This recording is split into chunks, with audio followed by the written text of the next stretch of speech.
えまつる狼のなびこなの狼と道から合わせ御心を一つにして大国国に作りなしたまい。しこみかしこみもこいのみまつらくとまお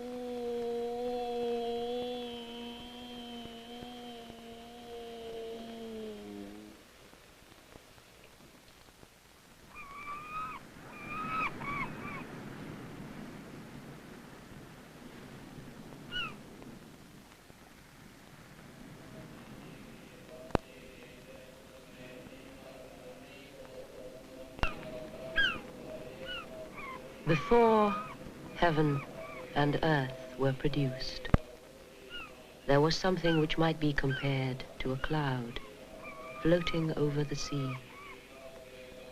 It had no place of attachment for its root.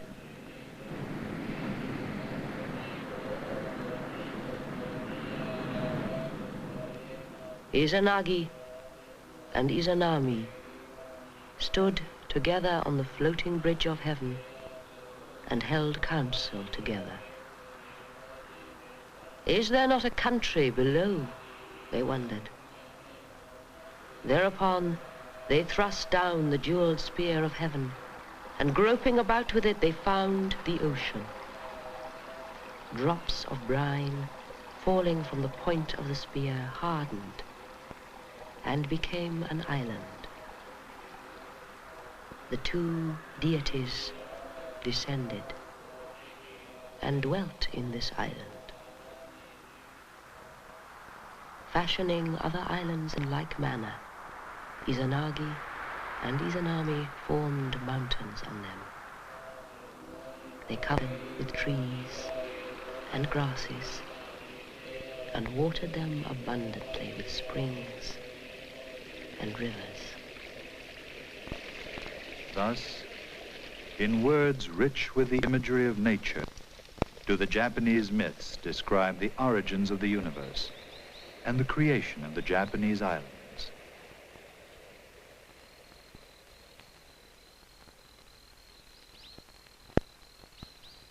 All that was of meaning and value in ancient Japan was in some way associated with the natural universe. In nature, the Japanese found spiritual exaltation, and their religious beliefs were derived from the unity and the perpetual freshness of the world. Nature was whole, it was clean, and it was inherently good. Sin in Japan was seen merely as impurity, and evil was interpreted as an interference with natural harmony, a violation of the natural order of things.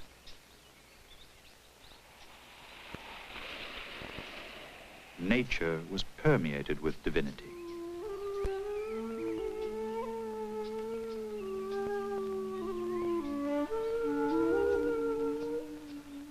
The ancient Japanese called the spirits guiding their lives kami, and sensing their presence everywhere, numbered 8 million of them.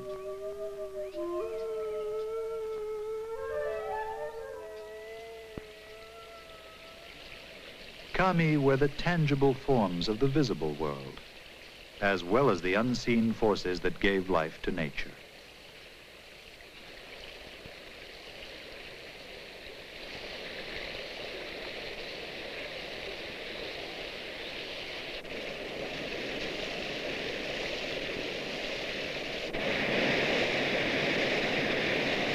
A towering waterfall was designated a kami, for it summoned forth a spontaneous awe and instinctive reverence. So also did the mountains, the trees, and all the living creatures of nature. It was to these kami that the Japanese prayed for spiritual and material welfare.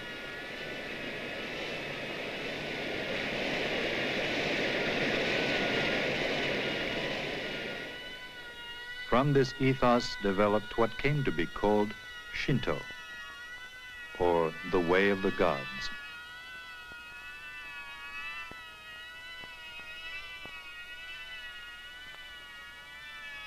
Shaped by the events of history, molded by the needs of the society it serves, Shinto has absorbed countless influences from within Japan and from alien cultures. But it has never abandoned its origins and has always kept alive its roots in the reverence for nature.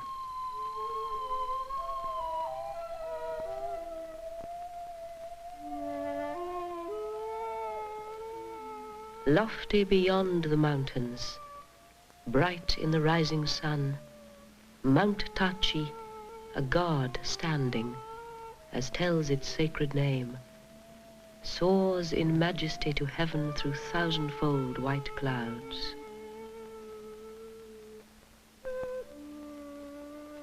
Crowned with the snow, it stands through summer and winter ever since the days of old. Rugged with its antique rocks through ages numberless. Mysterious, however I look upon it, steep are its peaks and deep its gorges. The snows on Mount Tachi lie unmelted all through summer, thanks to its divinity.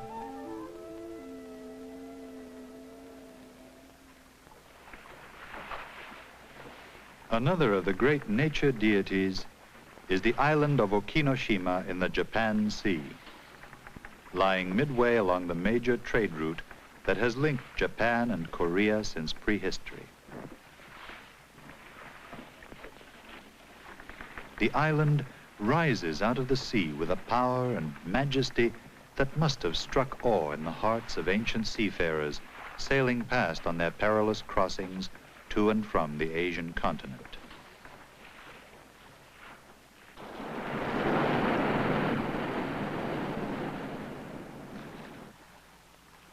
Worshipped as a kami 2 millennia ago, the island is still held in great reverence today. Priests and pilgrims from the outside world must undergo strict ritual purification before setting foot on Okinoshima's sacred soil.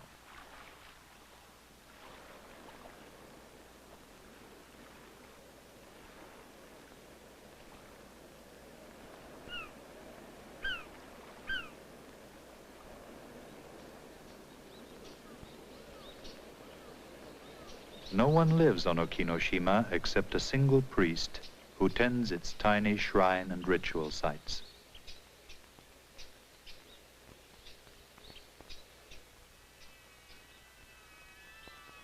Outcroppings of massive boulders form primitive altars where prayers have been recited and religious ceremonies performed for 2,000 years or more.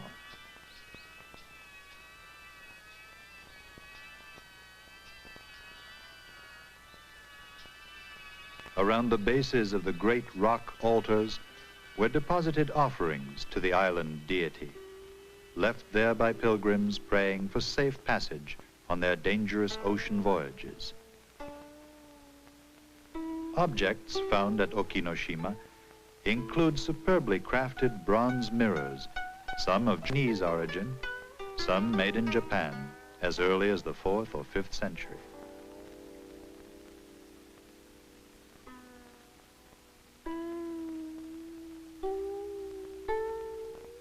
The mirrors were hung as religious talismans around the ritual sites, and their back surfaces are covered with intricate patterns incorporating magical signs and mystical symbolism.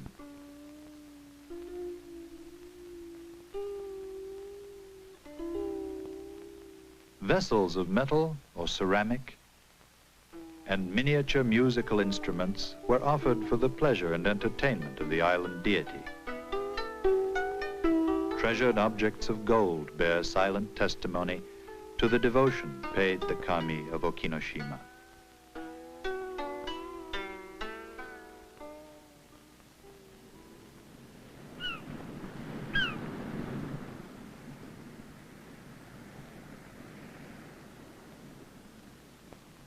Be fortunate and travel safe and sound. If you be pure and free from evils, then shall we meet once more. Thus do I lift up my prayers over and over again, as the waves roll 100-fold, 1,000-fold.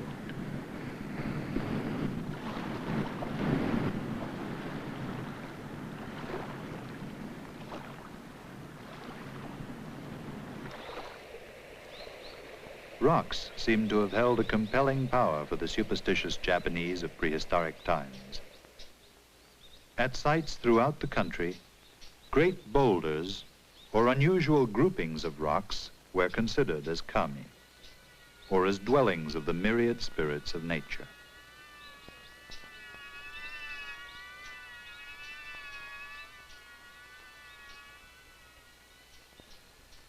The notion of sacred space was deeply ingrained in the religious attitudes of the Japanese people long before shrine buildings came to be erected as temporary shelters for a deity. As in many other religious cultures, the need was felt to reserve and set apart certain holy sites as different in quality from their profane surroundings. Only specially purified priests might enter the consecrated enclosure. Representing an entire community of worshippers, they served as intermediaries between the spirit world and that of humans, transmitting the prayers of the community and the oracles of the kami.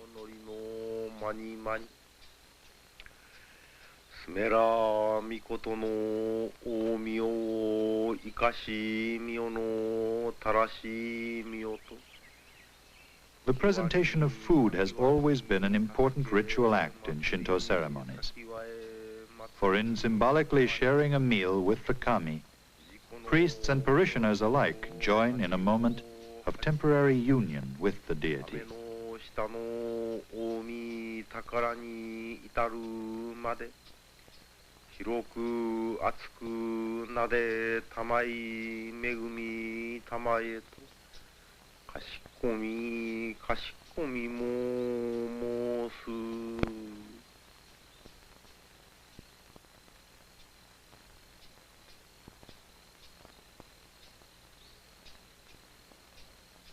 Located in settings imbued with a feeling of divine presence, the tranquility and gentle balance between the careful ordering of space, and the clear separation between sacred and profane space is as important a principle in the complex design of later shrines as it is in the simplest and most primitive ritual areas.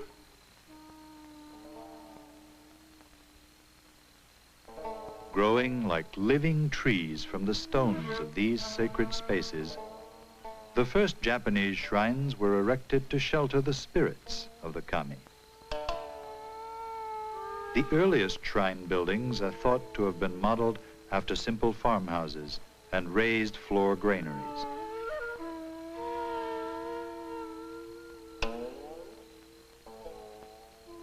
In the agrarian society of prehistoric Japan, the granaries came to symbolize communal unity, and in time took on religious significance as well.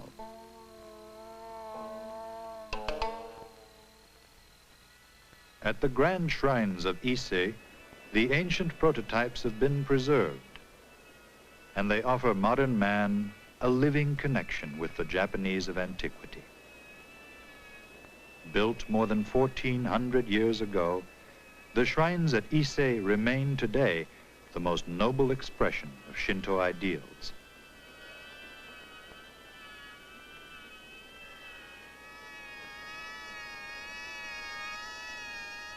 Clean in line, simple in proportions, and built of pure natural materials, they possess an aura that has deeply moved Japanese pilgrims over the centuries, and in more recent times has enthralled architects from the world over.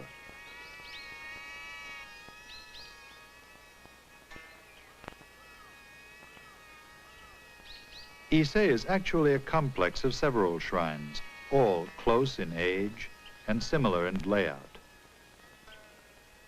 The most sacred shrine is dedicated to Amaterasu, deity of the sun, the supreme force of creativity and cosmic renewal.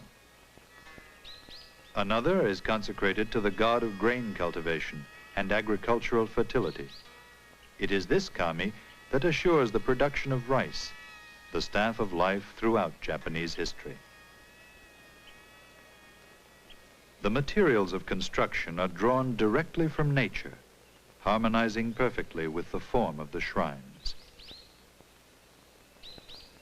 The wood is hinoki, or Japanese cypress, its surface left fresh and unpainted. The roofs are thatch, hardly different in form or construction from farmhouse roofs of 1,000 years ago,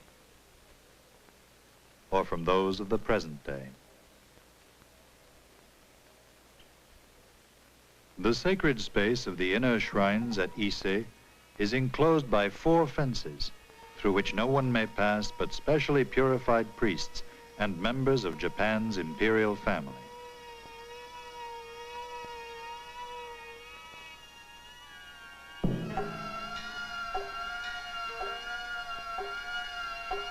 Ise is the imperial shrine, for the Japanese emperors have traditionally traced their lineage back to Amaterasu, the sun deity enshrined there. To their sacred ancestor must be announced all great events of history and affairs of state. Here, a young prince, grandson of the ruling emperor, has journeyed to Ise to proclaim his coming of age. Although the court has always been located elsewhere, emperors throughout Japanese history returned on regular pilgrimages to Ise to offer prayers on behalf of the nation and to seek the counsel of their ancestral gods.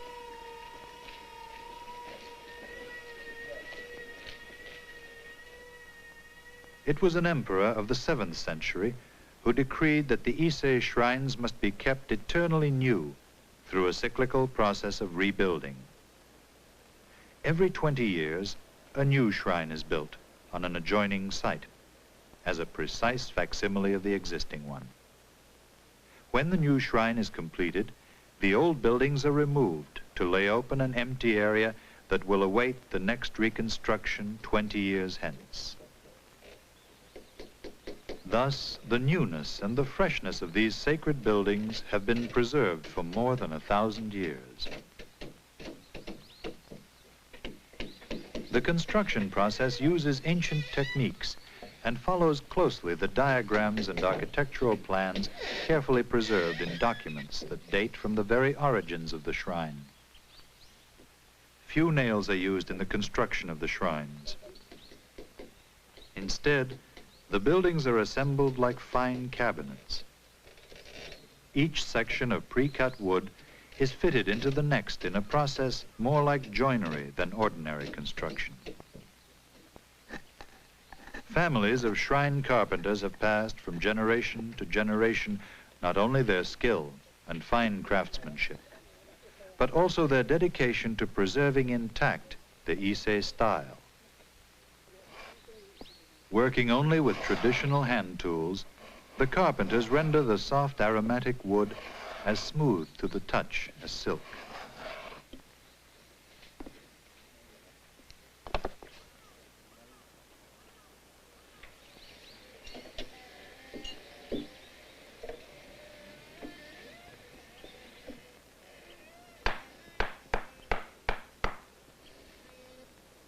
At Ise, permanence and renewal express no contradiction. The 2 words come to mean the same thing. Ise is very old and very permanent. It is also very new.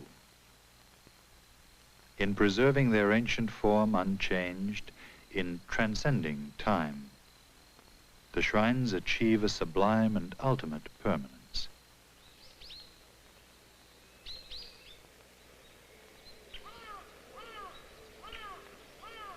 Morning is the worshiping time. It is the time when man is drawn to his gods. At Ise and at every shrine throughout the land, the emergence out of darkness is celebrated in a quiet ritual that is as enduring as Shinto itself.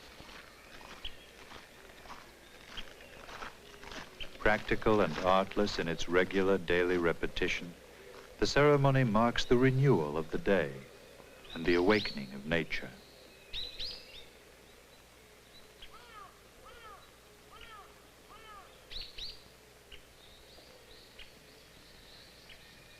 Each morning, a simple meal, the freshest fruits of earth and sea, is prepared with piety and grace. In every grain of rice and every leafy vegetable are bound up the communal sentiments of the people of the land.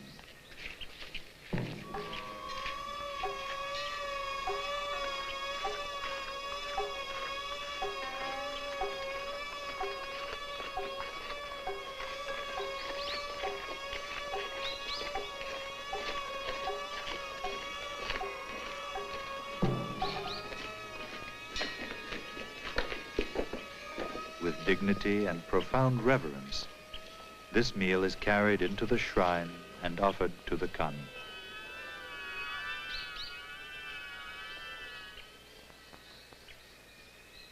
At Ise dwell the countless deities that have for centuries inspired and protected the Japanese people.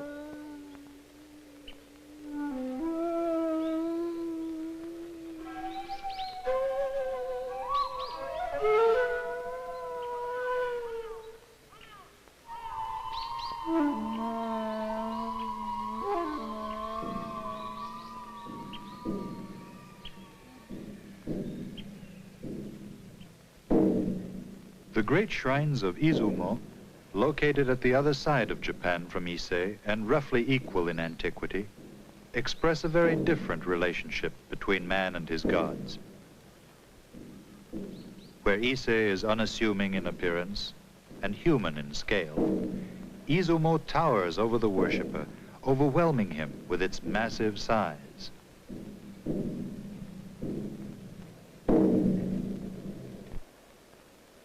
Chronicles written in the 8th century refer repeatedly to the shrine as a great heavenly palace, its pillars firmly rooted in the bedrock below, and its crossbeams raised so high as to pierce the clouds of the high fields of heaven.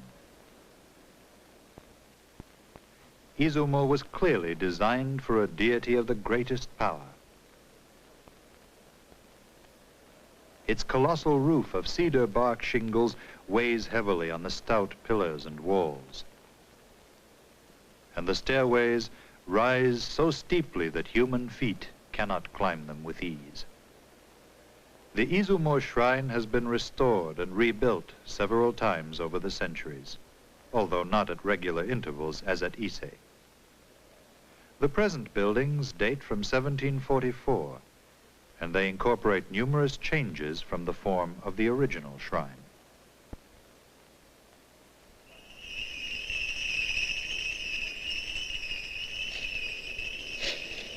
The rituals of purification, seasonal prayers and festivals, and the presentation of food to the kami parallel ceremonies carried out at other Shinto shrines throughout Japan. But at Izumo, priests and worshippers alike are dwarfed in the presence of the mighty kami.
Buddhism, introduced from the Asian mainland in the 6th century, set in motion a wave of cultural changes that rapidly transformed the society of Japan.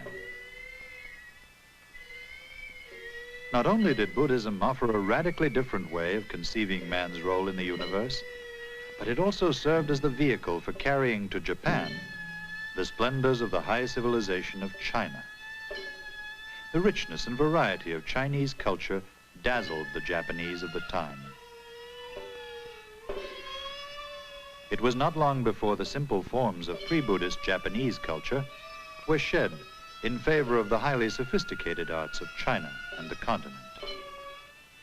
Acquiring the skills of craftsmen imported from China and Korea, Japanese carpenters quickly mastered the complex architectural techniques that enabled them to build shrines and palaces in the Chinese style.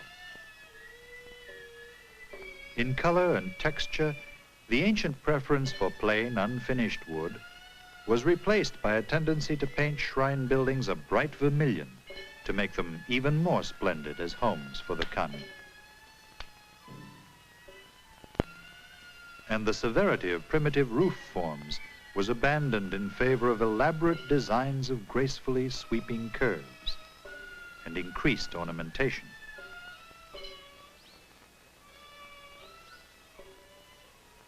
For the first time, Shinto felt a need for tangible symbols of divinity.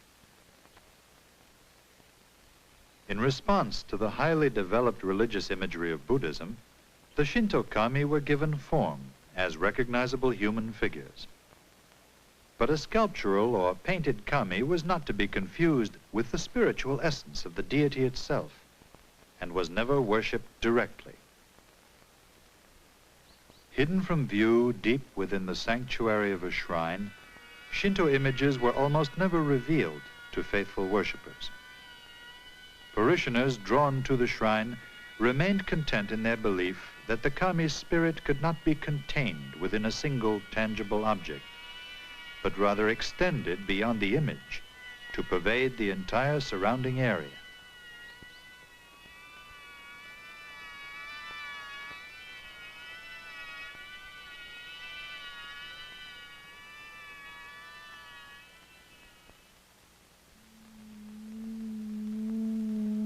Unlike Buddhist figures, statues of Shinto deities rarely bear the iconographic attributes that might identify them as objects of religious attention.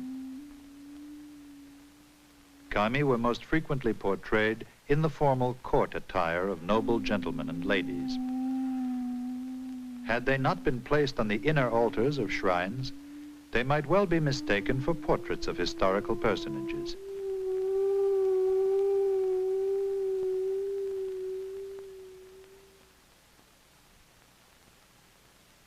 Wood was the material for which Japanese sculptors felt the greatest affinity.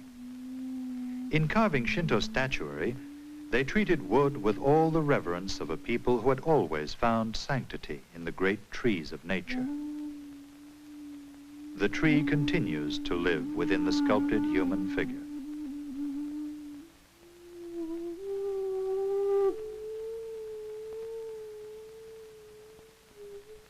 Compressed in mass and uncomplicated in form and execution, Shinto statues rely for much of their expressive power on a wondrous harmony with the natural grain of wood and the original shape of the tree trunk from which they were carved.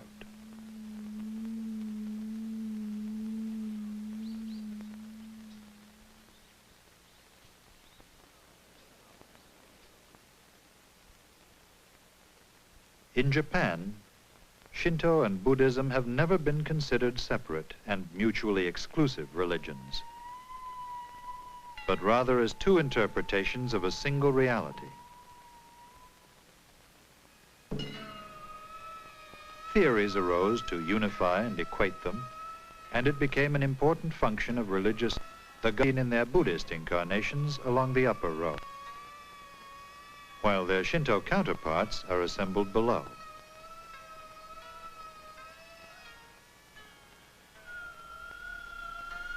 Similarly, this painting portrays the kami of the Kasuga shrine in both their Shinto and their Buddhist forms.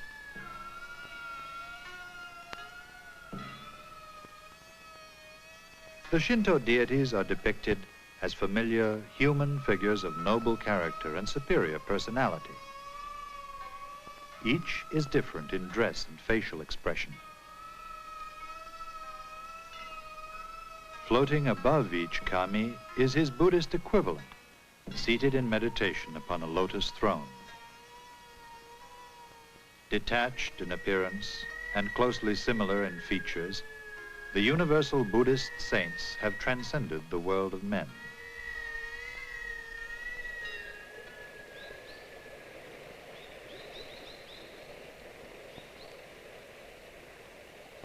In the depiction of natural landscape, the Japanese artist knows few equals, and Shinto painting invited him to express all his affection for his beautiful land.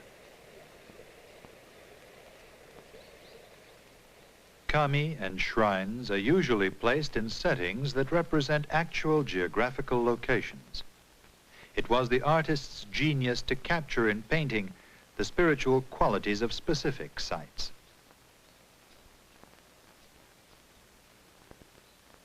This painting portrays the various deities associated with the mountains and sacred sites of the Kumano region. All about them, the actual landscape of Kumano is rendered with extraordinary accuracy and detail. The great waterfall of Nachi, itself a kami of overwhelming significance in the local cult, is shown much as it would appear to the eyes of a pilgrim visiting the site.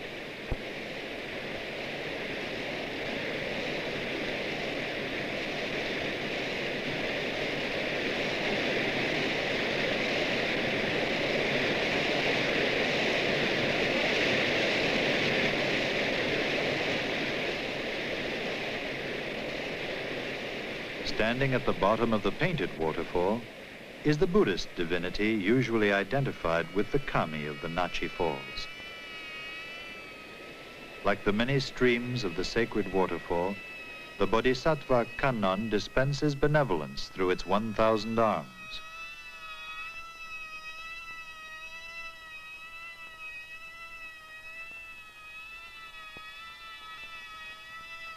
Many different versions of this Buddhist divinity represent the kami of the sacred waterfall.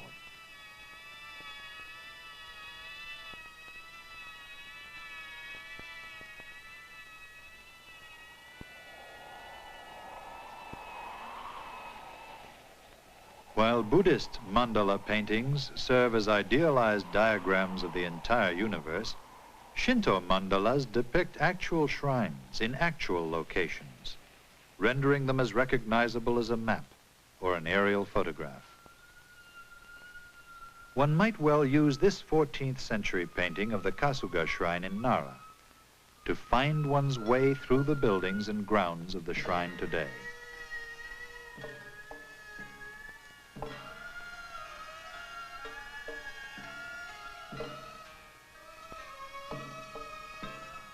In the painting, the buildings are only an inch or two high, but nearly every structure in the entire Kasuga complex is shown in careful detail.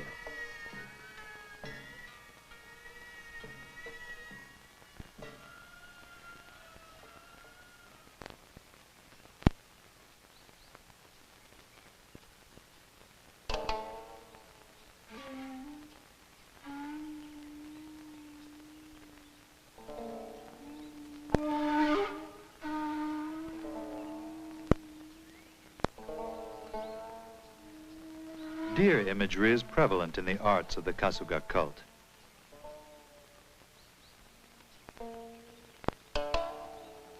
Perhaps this is because wild deer have always roamed freely through the forests and hills where the shrine is located.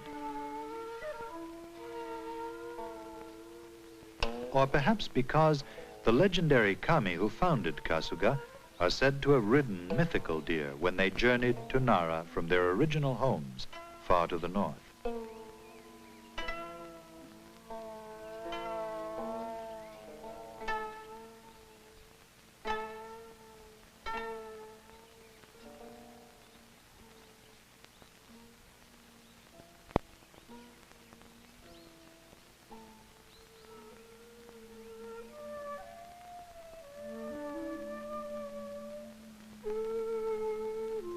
It is in the assimilation of outside influences that Shinto reveals its durability. In form and outward appearance, the kami and their shrines have shed their original simplicity and taken on new guises. And yet, the essential character of Shinto has remained unchanged, and its strong bonds to local, natural phenomena have endured to the present day.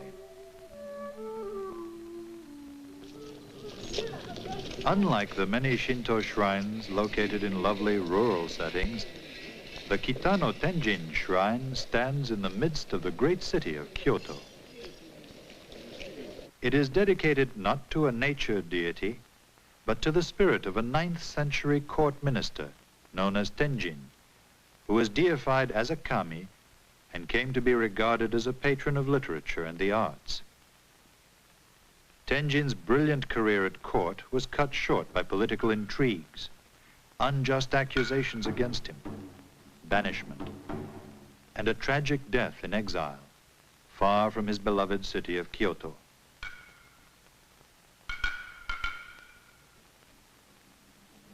Following his death, Tenjin's angry spirit returned to Kyoto, bringing vengeance to his evil tormentors.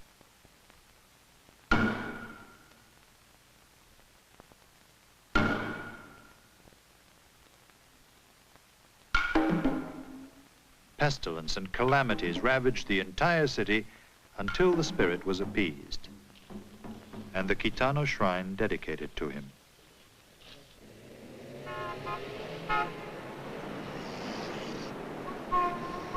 Surrounded by the bustling city of Kyoto, Kitano is representative of an urban shrine in a society that has become highly industrialized.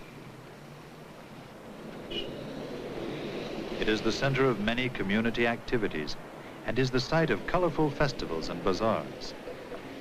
Just as rural shrines strengthen the sense of community for farm villages, the Kitano shrine is an integral part of city life. On festival days, great crowds are drawn to the shrine from all over the city.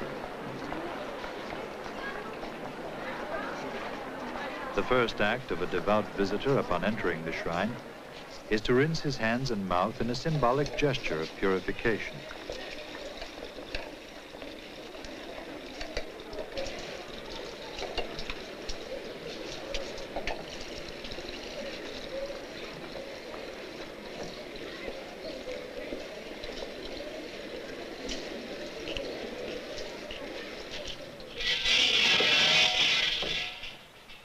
Then, approaching the main shrine building, he summons the attention of the kami.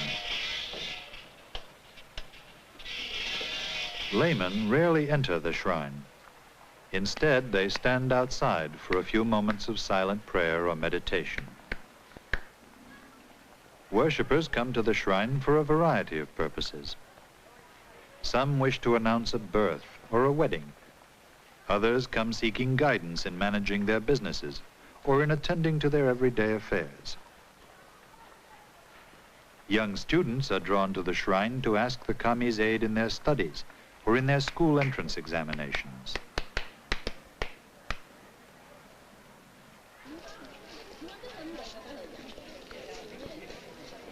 But most come with simple prayers for good health and prosperity.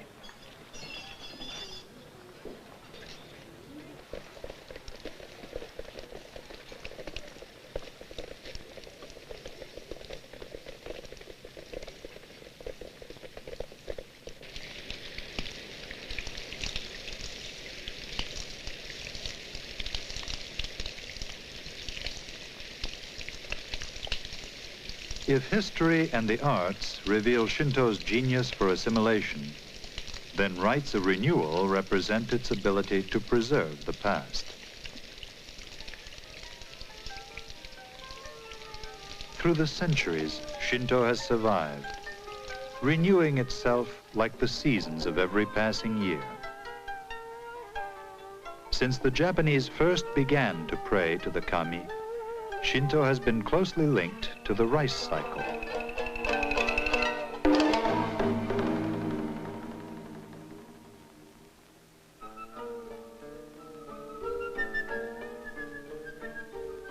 It was to the deities of the fields, of water, of sun and rain, that the land owed its fertility.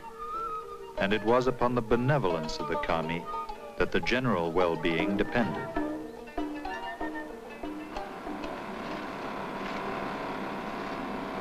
At every point in the year-long agricultural cycle, prayers and offerings are dedicated to local kami, and thanksgiving rites held to invoke their continued favor and goodwill.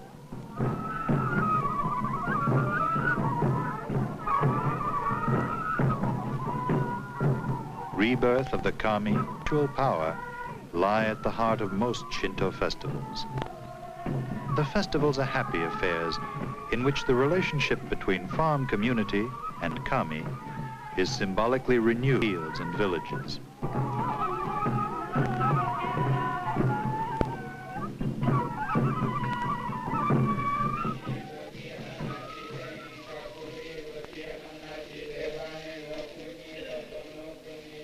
Within the shrines, Thanksgiving festivals are solemn occasions. The Shinto priest summons the kami to descend into an object that symbolizes its divine presence and to endow it with spiritual potency for yet another year.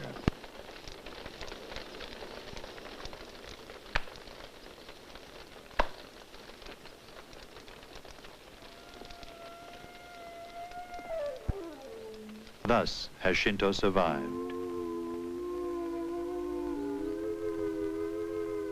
With the passing of the seasons each year, with the rising of the sun each day, is the timeless relationship of nature, gods, and men, eternally renewed.